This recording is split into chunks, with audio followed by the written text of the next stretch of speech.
Allume la science. C'est une des nombreuses manières d'essayer de comprendre l'homme. Eh bien, imagine que toute forme de vie sur Terre meurt instantanément et que chaque molécule de ton corps explose à la vitesse de la lumière. Une sorte de relativisme absolu. Inversion complète de la charge des protons. La Terre va entendre ces mots. Allume la science.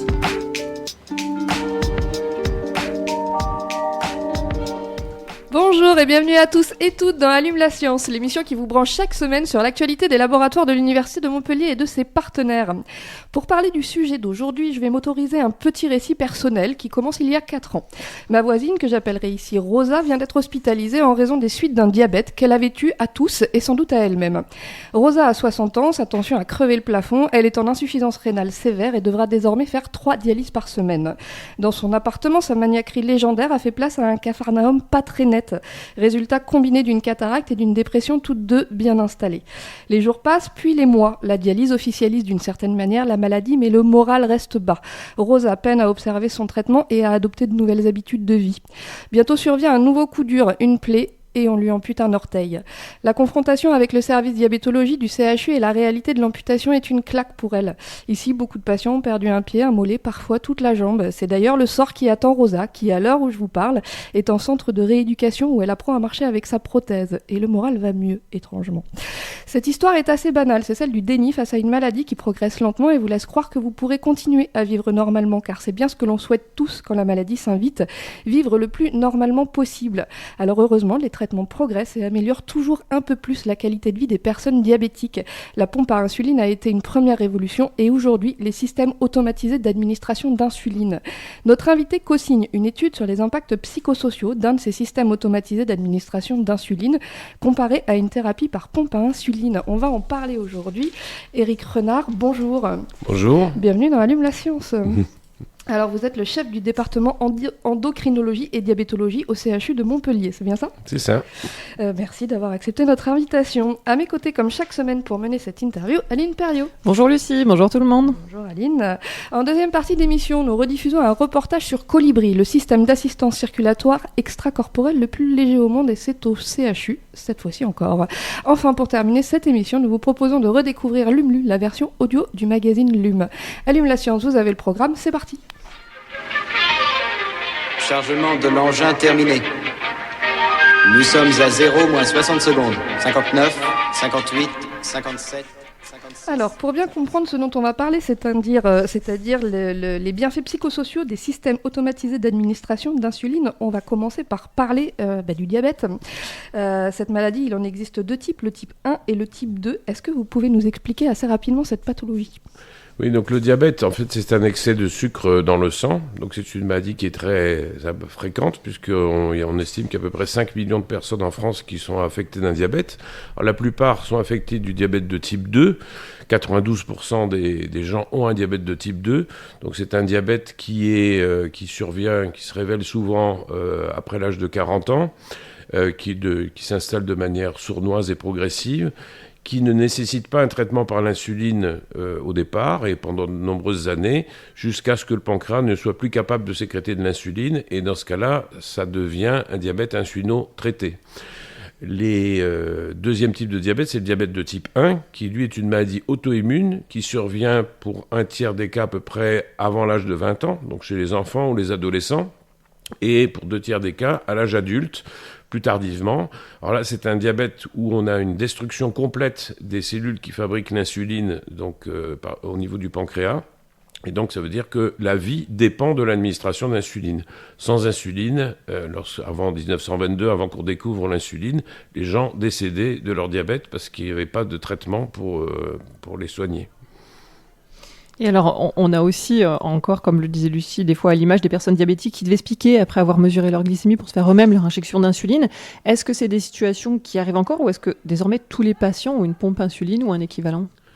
Alors non, la plupart des patients encore, à peu près 2/3 d'entre eux en France, ont encore un traitement par multi-injection, c'est-à-dire qu'ils sont obligés de se faire 4 injections d'insuline par jour, une insuline pour assurer leur vie de base, et une injection d'insuline à chaque fois qu'ils vont prendre un repas qui contient des sucres. Et ces fameuses pompes à insuline, elles sont arrivées quand pour les patients ? Alors, elles ont été développées, les pompes à insuline, dans les années 80. Elles se sont popularisées dans les années 90 et surtout à partir de l'année 2000. Mais c'était des pompes non automatisées. C'est-à-dire que les patients devaient régler leur pompe en fonction des données de leur glycémie. Et pour les patients, ça a changé quoi, l'arrivée de ce type de système dans leur vie, leur prise en charge ? Alors, pour les pompes, déjà, ça a permis de stabiliser davantage la glycémie que lorsqu'on fait des multi-injections. Et puis, les systèmes automatisés qui sont disponibles, eux, depuis maintenant 6 à 7 ans, ça leur a permis d'alléger encore plus la charge mentale, puisque l'intelligence artificielle qu'il y a dans ces systèmes va régler automatiquement la pompe en fonction des données de la glycémie qui est mesurée en continu par un capteur. Alors maintenant, on parle de système automatisé d'administration d'insuline. Alors qu'est-ce que c'est et qu'est-ce que ça change ? Alors, ces systèmes donc, ont 3 éléments essentiels. Une pompe à insuline qui délivre l'insuline, un capteur qui mesure le taux de glucose en permanence et des algorithmes, c'est-à-dire de l'intelligence artificielle, en fait, qui va, en fonction des données de la glycémie mesurées par le capteur, adapter automatiquement le débit de la pompe pour maintenir la glycémie dans la norme. Et donc, on comprend que, évidemment, ça allège beaucoup la prise en charge, puisque les patients n'auront plus à prendre une décision à chaque fois qu'ils vont voir leur glycémie changer, soit se resucrer si la glycémie baisse, soit demander à la pompe d'envoyer plus d'insuline si la glycémie monte. Alors, donc le dispositif dont il est question, s'appelle Omnipod. C'est un système sans tubulure. Alors, est-ce que vous pouvez nous le décrire, nous dire comment on s'en sert, à quoi ça ressemble ? Oui, alors c'est un dispositif qui, comme vous l'avez dit, donc sans tubulure, c'est-à-dire que les pompes classiques, en fait, c'est un dispositif qui est de la taille d'un téléphone portable, dans lequel on va mettre une cartouche d'insuline, et à partir de là, il y a un petit tuyau, un cathéter qui va envoyer l'insuline sous la peau. L'Omnipod, c'est une pompe patch, c'est-à-dire qu'il n'y a plus de tubulure, en fait. Donc, le patient va remplir son pod qui est de la taille d'une boîte d'allumettes et une fois que l'insuline est remplie dans le pod, il va se le patcher sur la peau et il y a une petite canule qui va percer la peau pour que l'insuline passe dans le corps. Donc, ça, c'est beaucoup plus léger, ça c'est à changer tous les 3 jours et ça permet d'avoir une réserve d'insuline pour les 3 jours qui viennent. Et comment on le contrôle ? On a un téléphone, c'est ça, qui sert d'interface ? Alors c'est un contrôleur, enfin c'est une espèce de dispositif qui ressemble à un téléphone portable, effectivement, qui va permettre, puisque comme le pod est petit, il n'y a pas d'écran pour voir ce qui se passe, et donc en fait sur ce contrôleur, en fait les patients vont voir quelle est leur glycémie, quelle est l'insuline qui leur est administrée. Il y a des systèmes d'alerte qui peuvent dire attention, vous risquez de faire une hyper ou une hypoglycémie. Et donc, ils ont ce dispositif qui leur permet de voir ce qui se passe, mais qui n'est pas nécessaire en fonctionnement. C'est-à-dire que s'ils oublient leur contrôleur, en fait, le capteur va continuer à informer la pompe et l'algorithme est dans le pod. Et donc, en fait, ça va marcher tout seul.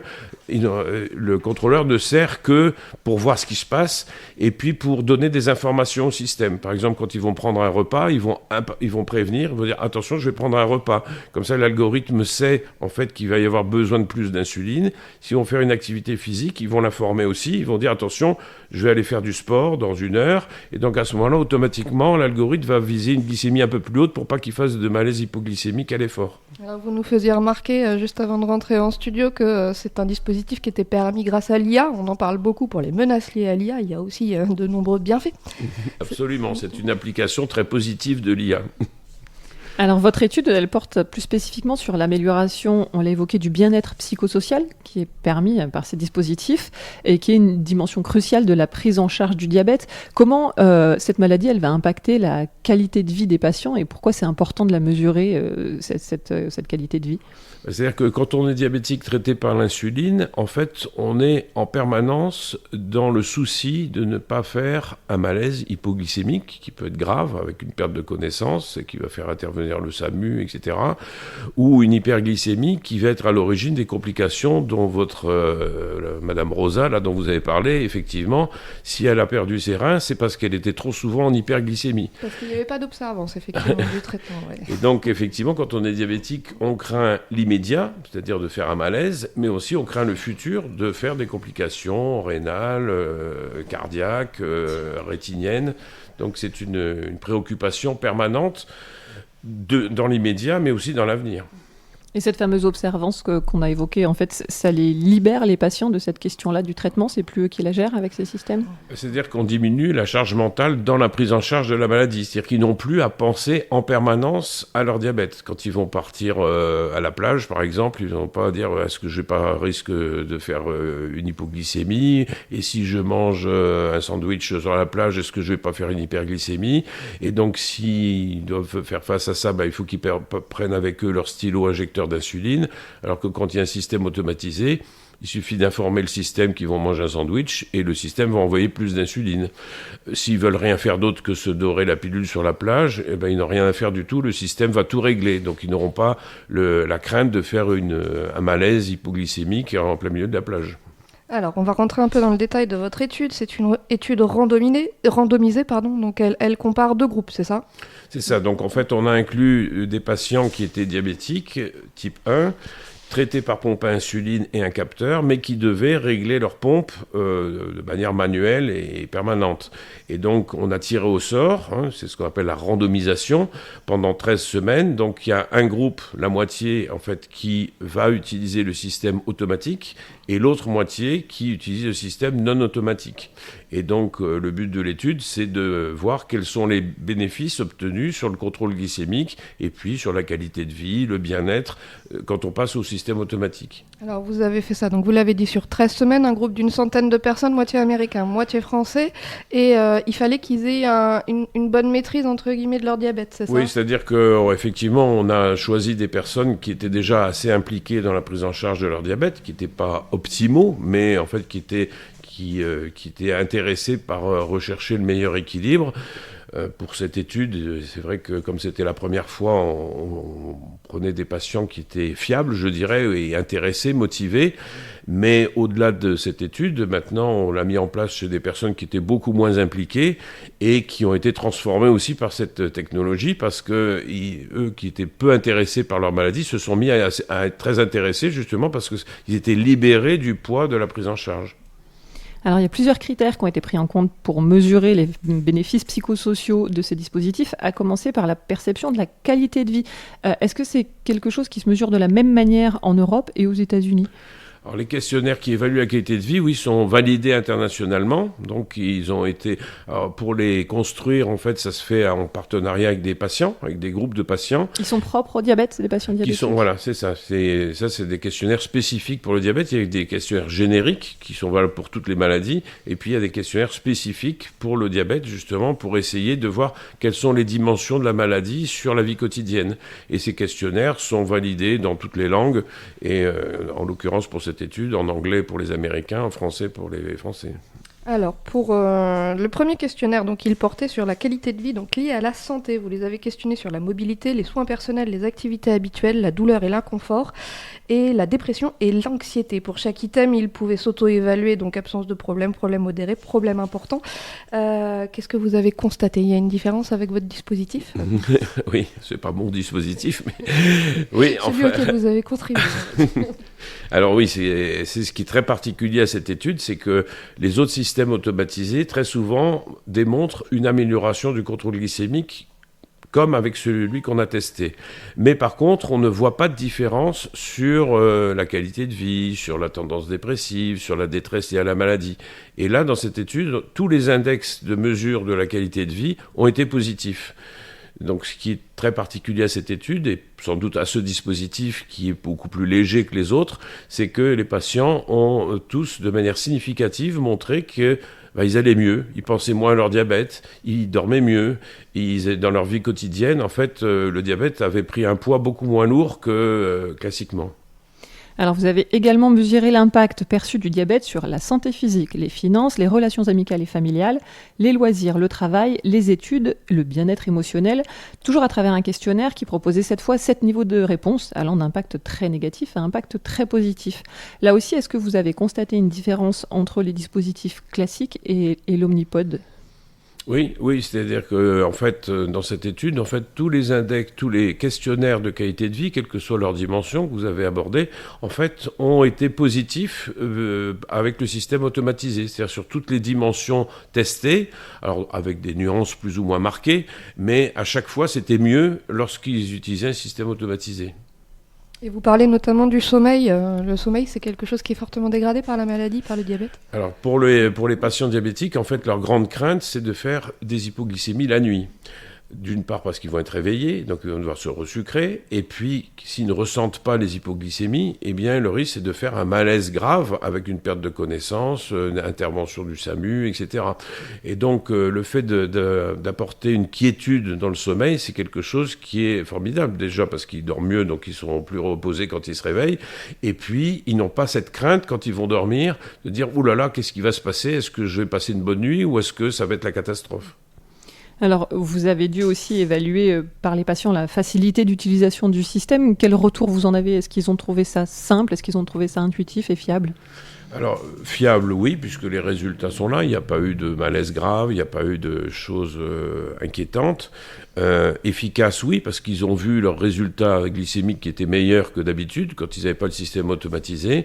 Et puis, la simplicité d'utilisation, comme je l'expliquais tout à l'heure, c'est qu'il n'y a pas besoin de remplir un réservoir d'insuline, de mettre un cathéter. En fait, il suffit de remplir le pod, ça se fait en quelques minutes, et de le patcher. Et donc, tout ça, c'est...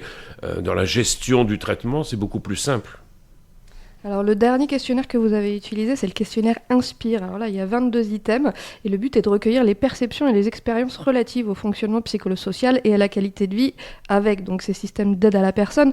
Qu'est-ce qui en ressort ? Qu'est-ce qu'ils vous disent ? Qu'est-ce qu'ils ont perçu, les patients ? Ils ont conscience de tous ces gains ? Alors c'est un questionnaire Inspire qui est particulièrement intéressant parce qu'il a été construit avec les patients pour essayer de saisir parmi ces patients quelles sont justement toutes les dimensions qui les préoccupent dans leur diabète et qu'est-ce qu'ils attendent d'un système automatisé. Et donc la différence a été aussi positive en faveur du système automatisé Omnipod, c'est que en fait ça répondait pour une bonne partie à leur attente. Alors que très souvent, ces systèmes améliorent le contrôle glycémique, mais ils disent « oui, mais moi j'attendais quelque chose de mieux que ça ».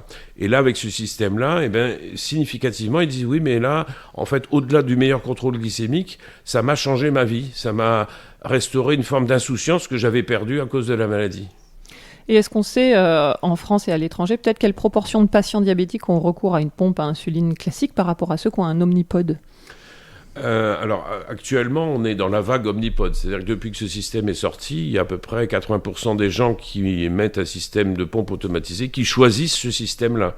Il y a beaucoup de gens qui ne voulaient pas de pompe parce qu'il y avait la tubulure, parce qu'il y avait toutes les contraintes, et qui disent « mais moi, en fait, je veux ce système-là ». Et si on leur dit « mais vous savez, il y en a d'autres qui existent, puisqu'il y en a 5 en France actuellement », ils disent « non, mais moi, je veux celui-là parce que je vais pouvoir l'intégrer dans ma vie, et c'est quelque chose que j'accepte de gérer au quotidien », alors que une pompe classique, pour eux, ça représente trop de lourdeur de gestion. Ces deux dispositifs, ils sont pris en charge de la même manière par la Sécurité sociale en France ? Oui, c'est-à-dire qu'en fait, les 5 systèmes disponibles, en fait, sont pris en charge à 100%, comme tous les soins pour les patients diabétiques. En fait, ils sont pris en charge complètement, quel que soit le niveau social, économique.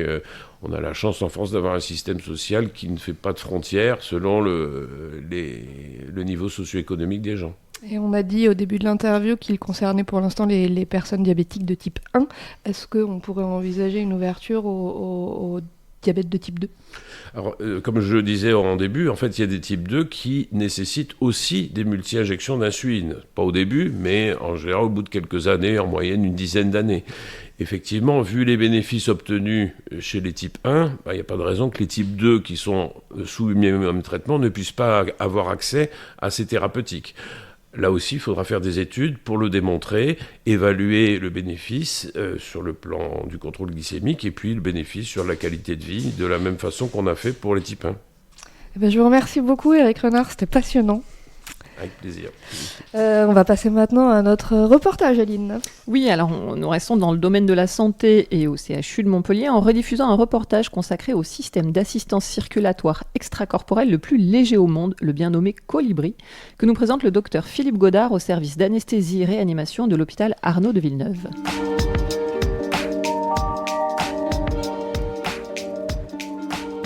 Alors, je suis le docteur Philippe Godard, je suis le chef de service du département d'anesthésie et réanimation à Arnaud de Villeneuve.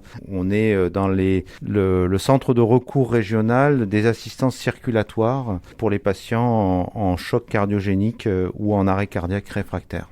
Alors le Colibri, c'est une évolution et une innovation d'un appareil qui est connu depuis plusieurs années en réanimation, qui s'appelle l'ECMO. C'est une assistance circulatoire périphérique temporaire qui permet de suppléer la fonction du cœur et des poumons. C'est-à-dire que pour un patient dont le cœur et les poumons ne fonctionnent pas, cet appareil-là, il va prendre le relais, il va assurer les mêmes fonctions. Comment il fonctionne ? Oui, complètement. C'est une circulation extracorporelle qui va récupérer le sang veineux, le faire passer dans une pompe et un oxygénateur et le réinjecter dans le système artériel sous pression. Donc c'est un débit qui est continu, contrairement au cœur qui est pulsatile, mais ça va complètement remplacer les fonctions cardio-pulmonaires d'un patient qui est défaillant. L'ECMO donc suppose une console avec un moteur qui permet de faire tourner la pompe et de surveiller un certain nombre de paramètres. Et habituellement, ces consoles sont assez volumineuses et assez lourdes et même s'il existe des solutions mobiles, elles sont encore à perfectionner. Et donc, la plupart des appareils que l'on a en réanimation sont plus difficilement mobilisables pour aller chercher des patients à l'extérieur, dans d'autres établissements qui n'ont pas ces technologies, ou simplement transporter le patient pour faire des examens, passer un scanner ou une coronarographie par exemple. Voilà, la nouvelle entité qui est le Colibri, il y a une double fonctionnalité, c'est-à-dire qu'on peut l'implanter et le faire fonctionner de façon complètement autonome et être ultra mobile puisqu'il est extrêmement léger. Il pèse moins de 9 kg avec l'ensemble de l'équipement qui va dessus. Et puis, on peut ensuite le rassembler avec la station d'origine qui est un peu plus massive et qui permet d'avoir un élément fixe au lit du patient en réanimation quand on ne bouge pas et avoir des éléments de secours supplémentaires. Comment est-ce que ça fonctionne ? Quel est le parcours, par exemple, du sang dans la machine ? Alors en fait, c'est tout le circuit, il n'est pas présenté là. C'est un circuit à usage unique qui est stérile et qui est connecté sur des grosses canules, des gros tuyaux qui sont mis en place dans les vaisseaux du patient, en général au niveau fémoral. La circulation se fait à travers la machine par une pompe qui est une pompe centrifuge qui dans ses configurations de ce modèle-là, avec une innovation importante, c'est qu'elle est en lévitation magnétique complète pour limiter complètement les frottements et la destruction de globules rouges liés à la circulation. Et ce sang est ensuite amené à travers une membrane qui permet d'enlever le CO2 et de l'enrichir en oxygène avant de le renvoyer dans les artères et la circulation du patient. Donc ça remplace le rôle du cœur et des poumons en même temps ? Oui, complètement. Alors, on a des configurations. Alors, c'est la même machine. Simplement, ça dépend comment on met les tuyaux dans le patient. Si on veut faire que de l'assistance respiratoire, on récupère le sang dans les veines et on le réinjecte dans les veines au plus près du cœur. Et le sang arrive déjà oxygéné vers les poumons qui sont pas fonctionnels. Comme par exemple dans le Covid, c'est ce qu'on a fait pour un certain nombre de patients. Ensuite, quand on veut faire une assistance cardiaque, mais là on est obligé de remplacer cœur et poumon puisque le sang est dérivé de l'organisme dans le système veineux. Donc il ne va pas passer par le cœur, il ne va pas passer par les poumons et il va être directement réadministré au patient une fois qu'il a été oxygéné. Oui, bonjour, Frédéric Gourcerol, je suis infirmier perfusionniste dans le service du Dardet et nous sommes en fait une équipe de 5 infirmiers perfusionnistes au CHU de Montpellier. On gère toutes les circulations extracorporelles pendant la chirurgie cardiaque et en réanimation l'ECMO. Et donc, qu'est-ce que ça change pour vous, cet appareil-là, le Colibri, par rapport à un appareil plus traditionnel qu'on aurait pu utiliser auparavant ? En fait, dans le fonctionnement, assez peu de choses, puisque la technique, elle est rodée, mais ce qu'on peut voir là directement, en fait, c'est l'encombrement du dispositif. Et donc en fait, le Colibri amène en fait la possibilité de bouger beaucoup plus facilement. On l'a vu, on a été sollicité pas mal pendant l'épisode Covid, où nous avons eu à nous déplacer en hélicoptère ou en ambulance.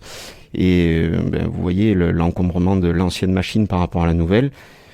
Bien entendu, on est beaucoup plus à l'aise dans une ambulance avec ce type de dispositif qui est plus léger, plus ergonomique et qui remplit en fait la même fonction que la machine précédente, mais avec un encombrement beaucoup moins important. Et il y a combien de patients qui ont bénéficié de cette nouvelle technologie à Arnaud de Villeneuve jusqu'à présent ? Alors, puisque nous sommes centre référent, on a eu la chance d'essayer ce dispositif. Et pour l'instant, il a été implanté sur 5 patients. C'était une première en France, son utilisation ici à Montpellier ? Alors, c'est même une première mondiale, puisque on a été le premier centre à l'utiliser en pratique clinique, avant les tests laboratoires, précliniques. C'est un appareil qui a été développé en Italie. Et donc, on a eu cette opportunité de pouvoir être les premiers à le tester, à donner nos impressions et nos commentaires sur ce dispositif. Voilà, c'est une belle expérience. On va continuer ces tests. Là, actuellement, il y a d'autres équipes en France et en Europe qui ont commencé à l'utiliser aussi. Et voilà, on va faire une synthèse à peu près de tous les centres, on va dire, premiers utilisateurs pour rendre compte un petit peu de nos commentaires, nos premières impressions sur le dispositif. Voilà, donc c'est une nouvelle aventure, quelque part c'est une étape dans la prise en charge des patients sous assistance circulatoire.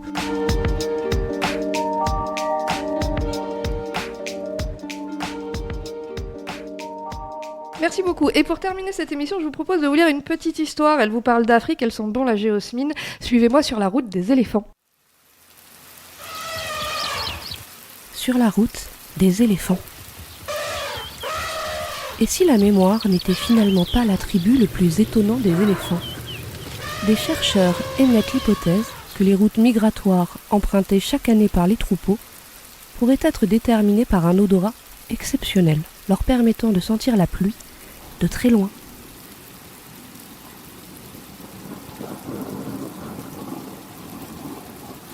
C'est une odeur typique des systèmes écologiques dans lesquels nous nous situons, celle de la terre mouillée après des mois de sécheresse sur laquelle éclatent soudainement de violents orages.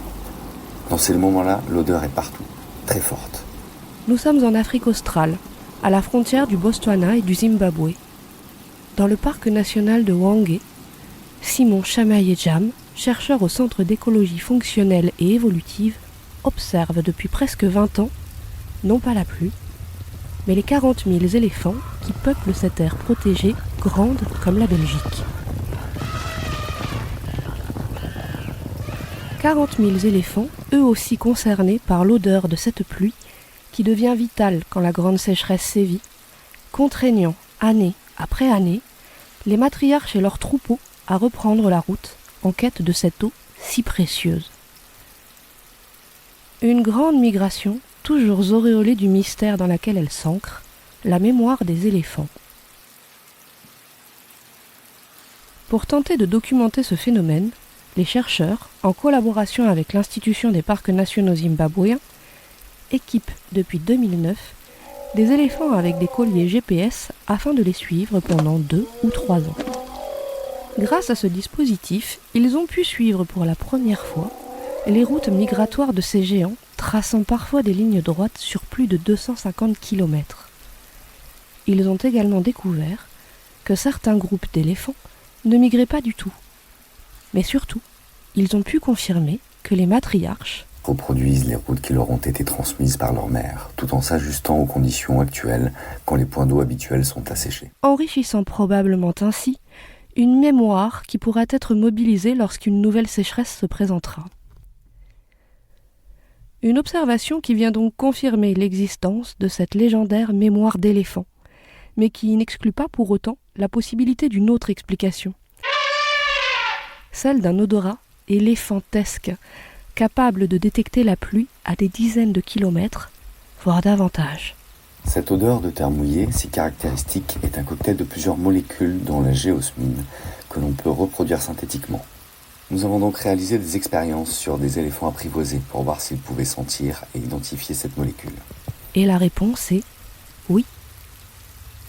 Pour compléter l'expérience et démontrer que les éléphants peuvent utiliser cette odeur comme guide lors d'un déplacement, les scientifiques prévoient de relâcher cette molécule dans l'environnement des éléphants apprivoisés afin d'observer leur réaction. Certains chercheurs pensent qu'ils pourraient suivre l'odeur de la pluie à plus de 100 km. Ce dont nous sommes déjà certains, c'est que ce n'est pas juste la mémoire ou juste la perception qui régit ces migrations, mais bien les deux. Reste à savoir quel poids ils donnent à l'un ou l'autre. Derrière l'intérêt écologique et scientifique de ces observations, un autre enjeu se dessine. Celui de la conservation et de la gestion de ces espèces qui, pour migrer, n'hésitent pas à franchir les frontières bien artificielles des États. Lorsqu'un éléphant migre, il va être compté et géré par le Zimbabwe. Puis quelques mois plus tard, il sera recensé par le Botswana, alors qu'il s'agit du même animal. Cela révèle que la conservation ne peut absolument pas être pensée à l'échelle nationale.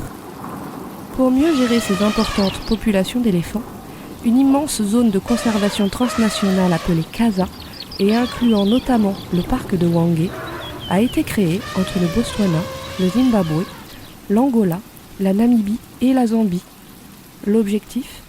Centraliser dans une seule et même institution l'ensemble des données relatives à ces espèces afin d'orienter au mieux les politiques de conservation en préservant notamment les corridors écologiques reliant entre elles les aires protégées. Une priorité pour ne plus entraver la route immémoriale des éléphants.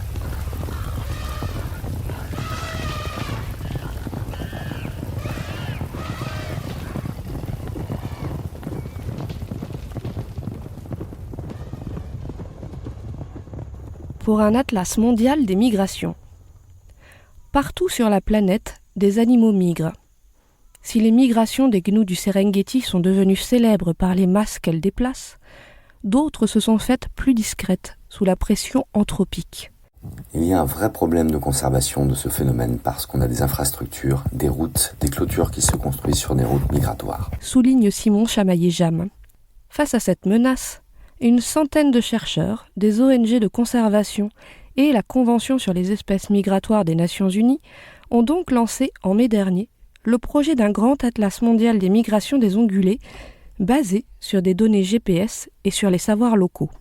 Objectif : faire de cet atlas un outil à destination des décideurs afin de les inciter à prendre en compte les tracés des migrations lors de la construction de grosses infrastructures. C'est peut-être utopique, mais ces constructions qui sont parfois financées par la Banque mondiale, le FMI, ce genre de grosses institutions qui pourraient éventuellement s'emparer de cet atlas, espère Simon Chamaillé-Jamme. Allume-la-Science, c'est fini pour aujourd'hui. Un grand merci à Bruno Bertrand pour la réalisation de cette émission. On se retrouve la semaine prochaine avec les lauréats de ma thèse en 180 secondes. D'ici là, restez branchés.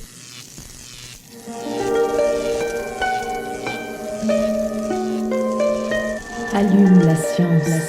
C'est une des nombreuses manières d'essayer de comprendre l'homme. Eh bien, imagine que toute forme de vie sur Terre meurt instantanément et que chaque molécule de ton corps explose à la vitesse de la lumière. Une sorte de relativisme absolu. Inversion complète de la charge des protons. La Terre va entendre ces mots. Allume la science.